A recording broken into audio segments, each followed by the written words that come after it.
keluarga harmonis merupakan dambaan setiap pasangan yang memutuskan untuk membina rumah tangga.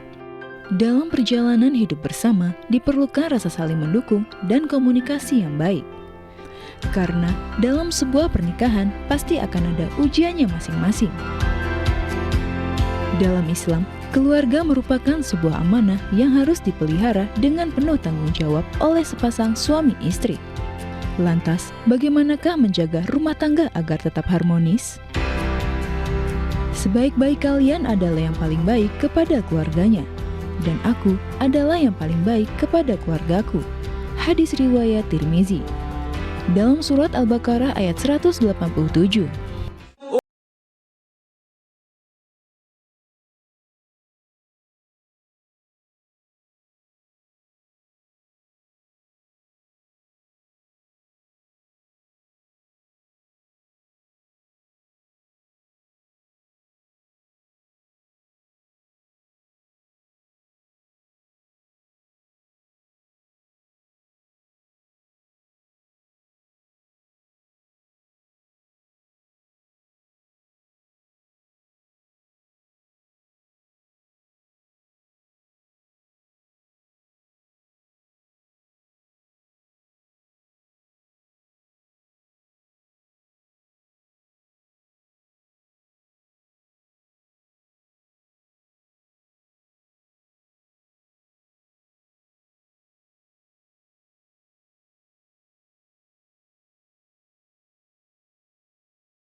A'udzubillahiminasyaitonirrajim. Bismillahirrahmanirrahim. Assalamualaikum warahmatullahi wabarakatuh.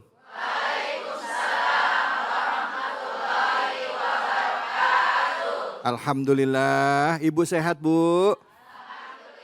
Alhamdulillah. Mari ibu-ibu dan juga pemirsa dimanapun saja Anda berada. Hari ini kita sama-sama panjatkan puji syukur atas kehadirat Allah Subhanahu wa Ta'ala. Tidak lupa kita berikan salawat dan salam kita kepada junjungan kita, manusia yang mulia Nabi besar Muhammad Sallallahu Alaihi Wasallam, beserta keluarga, sahabat dan umatnya yang setia hingga akhir zaman.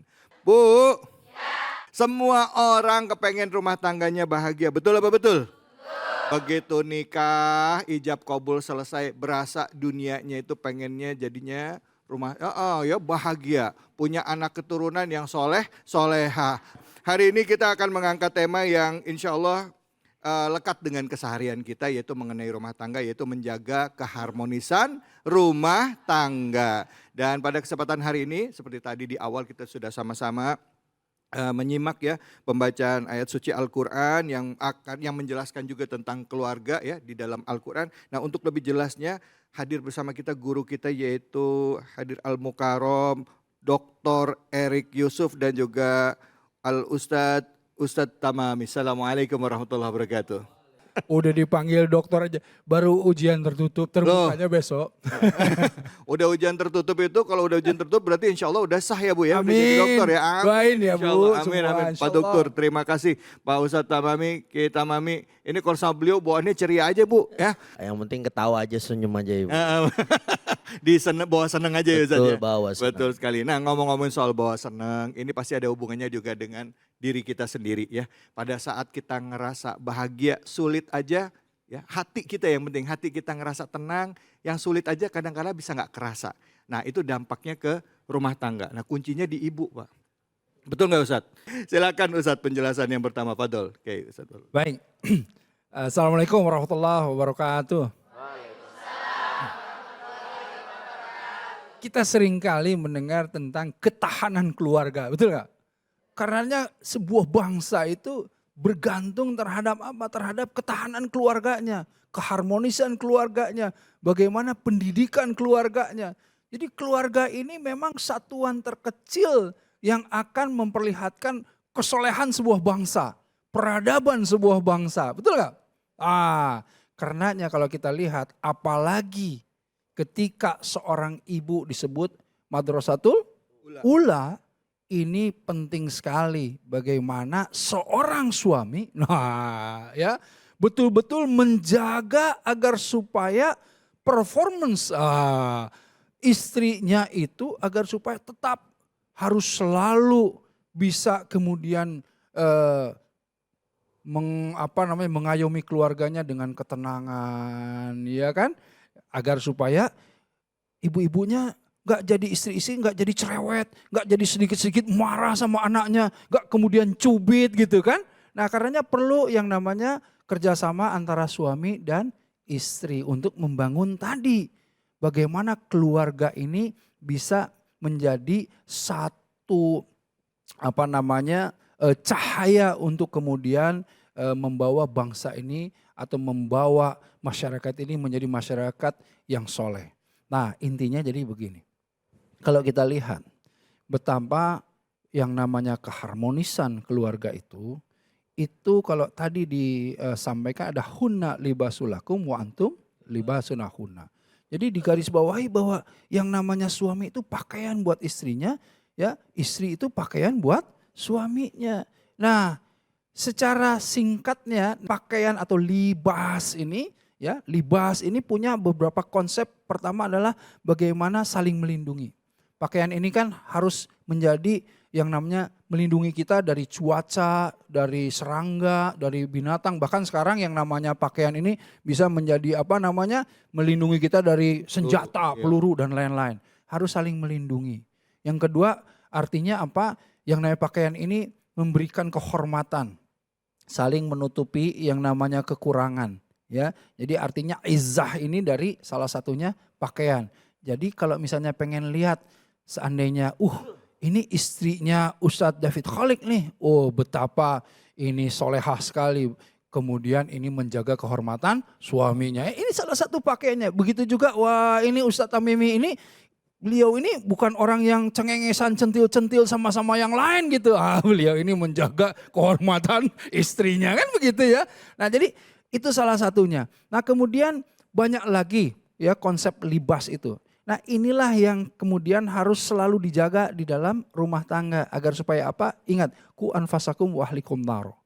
Nah jadi yang namanya kita itu harus menjauhkan dari api neraka itu apa? Selain diri kita tetapi juga keluarga. Karenanya keluarga penting sekali. Ya, betapa kebahagiaan suami dan kebahagiaan istri akan membawa kepada kebahagiaan anak-anak dan kebahagiaan tetangga kita akan menularkan ke kita juga. Jadi kalau satu orang bahagia, istrinya bahagia, anak-anaknya bahagia, tetangga-tetangganya juga merasa aman karenanya. Betul. Insya Allah jadi kebahagiaan kolektif. Amin, amin ya rabbal alamin. Terima kasih banyak Pak Dokter atas ilmunya. Kiai Tamami, fadol. Jadi memang ibu-ibu yang dirahmati oleh Allah, para pemirsa Cahaya Hati Indonesia iNews TV, memang kalau kita bicara tentang rumah tangga, tidak ada rumah tangga yang paling bagus kecuali rumah tangganya Rasulullah Shallallahu Alaihi Wasallam. Makanya ketika kita menikah, siapa yang harus kita jadikan idola, siapa yang harus kita jadikan contoh dalam beberapa aspek kehidupan. Betul nggak kira-kira Bu? Makanya Rasulullah siapapun ketika bertama Sayyidatu Khadijah, Sayyidatuna Aisyah, lihat rumah tangganya selalu harmonis. Kalau kata kuncinya apa? Kalau kata bahasa orang Betawi, orang kita dulu, orang tua kita dulu itu, yang penting suami ngerti apa yang dipengenin oleh istrinya, istri kudu ngerti apa yang dipengenin oleh suaminya. Betul nggak kira-kira? Betul. Wah kalau udah begitu beres ya. Iya. Suami pengen kopi, lebih bikinin Bu, lah jangan sampai kagak. Betul. Jangan-jangan pas suami mau minta bikin kopi pakai jawab lagi. Lah bapak kan punya tangan mau punya kaki gitu.